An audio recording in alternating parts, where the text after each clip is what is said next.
tous. Nous sommes le 19 mai 2021. Bienvenue pour ce point sur le fonds Posant par opportunité ISR depuis le début de l'année jusqu'à fin avril. Vous l'avez certainement remarqué, l'ajout de 3 lettres à la dénomination de votre fonds.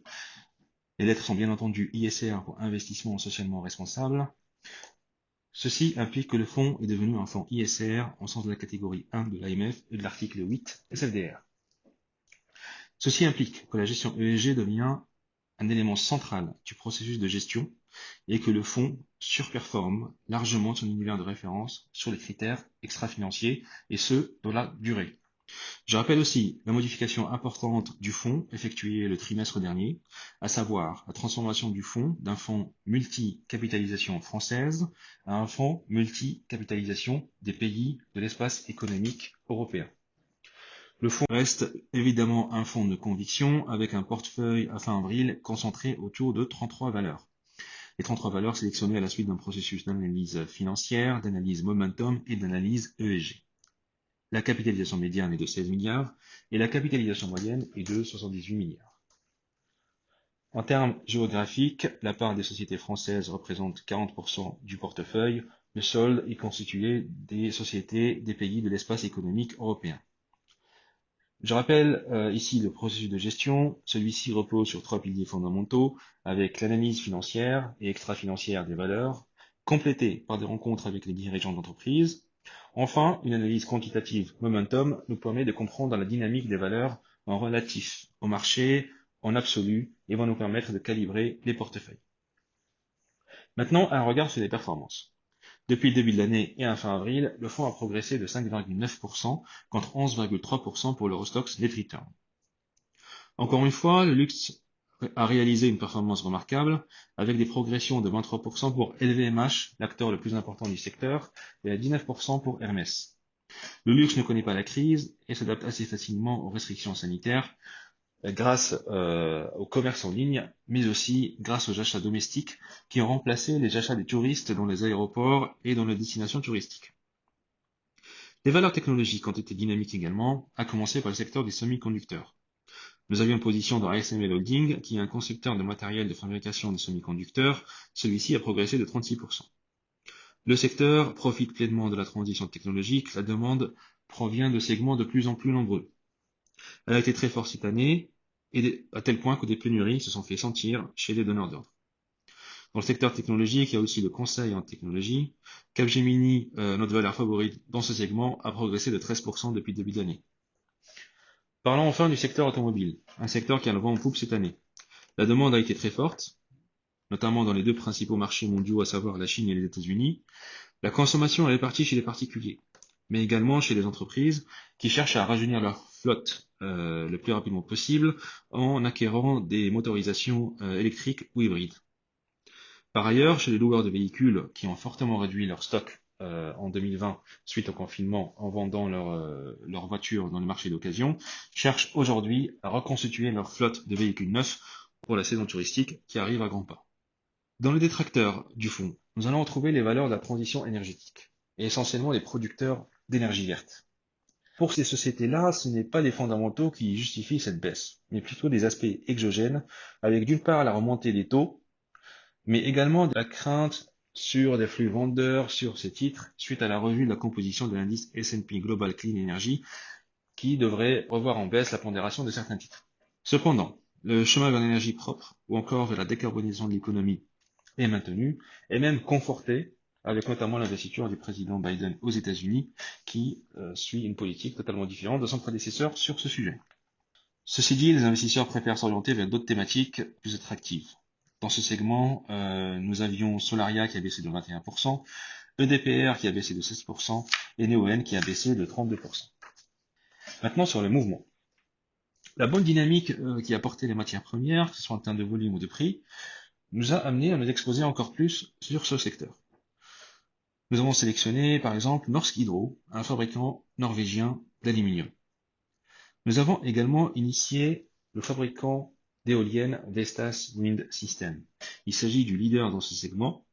Il agit dans la division d'éoliennes offshore, mais également onshore. C'est la division offshore qui sous-performait, mais qui a été revue en profondeur, restructurée, pour être opérationnellement performante et commercialement également. Nous sommes revenus également en début d'année sur le secteur bancaire. Celui-ci est porté par un risque macroéconomique plus faible, un niveau de taux meilleur et des acteurs qui réussissent à surperformer le marché.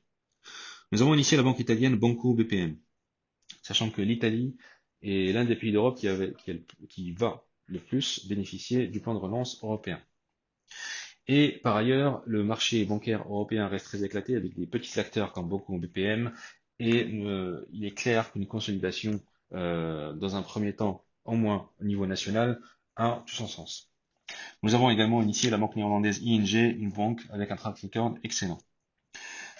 Nous allons également nous renforcer dans le secteur automobile, via Daimler, qui est propriétaire notamment de la marque Mercedes. La société prévoit par ailleurs de coter sa division poids lourd prochainement, une cotation qui, à notre avis, va permettre la revalorisation du titre. Nous avons également initié Michelin. Le pneumaticien s'attend à une année dynamique avec la reprise du trafic et le renouvellement des pneus du parc existant, mais également la forte dynamique du marché automobile. Nous avons aussi apprécié le fait que Michelin soit capable d'augmenter ses prix plus que la hausse des coûts, ce qui sera bénéfique également cette année. Notons par ailleurs que Michelin est un des meilleures sociétés en termes extra-financiers et fait partie des meilleurs profils de notre univers. En revanche, nous avons vendu notre détention dans Airbus, sur laquelle nous n'avions plus de potentiel.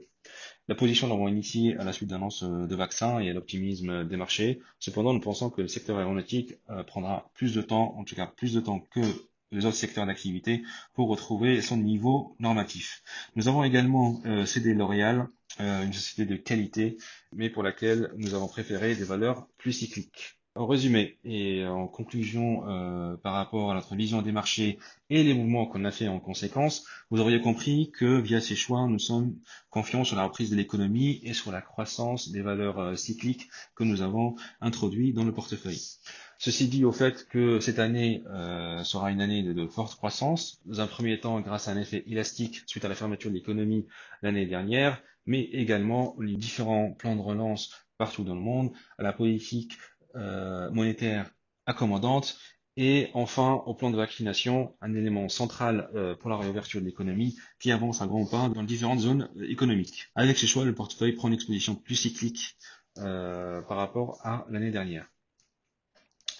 Ainsi, les principales thématiques présentes sur le fonds sont la consommation discrétionnaire, 25% du fonds, dans laquelle on va retrouver le luxe à 15%, le secteur automobile à 7%, que ce soit les constructeurs comme Daimler, que j'ai cité, Stellantis, mais également des équipementiers comme Michelin. On va retrouver également des matières premières avec des expositions essentiellement sur les matières premières industrielles, comme Aperam dans l'acier inoxydable ou Norsk Hydro dans l'aluminium, et aussi secteur de l'industrie où l'on va retrouver des exemples comme Signify dans l'éclairage ou Covestro dans la chimie. L'ensemble industrie plus matières premières représente 19% du fonds.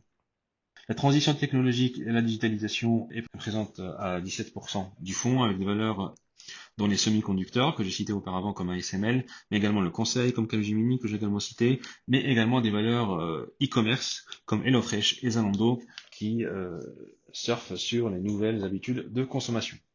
Donc face à cette confiance, nous serions néanmoins vigilants sur la remontée potentielle de l'inflation plus forte que prévu. La pénurie des composants qui commence à se faire sentir avec la forte demande et l'offre qui n'arrive pas à suivre, ou également une forte remontée des taux. Je vous remercie pour votre suivi. Je reste à votre disposition pour répondre à toutes vos questions. Ce podcast réalisé par Port en Part Gestion est à destination d'une clientèle professionnelle. Il a été enregistré uniquement à titre d'information et ne constitue donc pas une incitation à investir ni un document contractuel. Les opinions émises dans ce podcast reflètent un jugement au jour de son enregistrement et sont donc susceptibles d'être modifiées à tout moment sans préavis. Les données chiffrées utilisées par Port en Part Gestion proviennent de sources qu'elle estime fiables. Toutefois, Port en Part Gestion ne saurait être tenu responsable de toute décision prise ou non sur la base d'une information contenue dans ce document, ni de l'utilisation qui pourrait en être faite par un tiers. Pour plus d'informations, connectez-vous sur www.portsenpartgestion.fr. Merci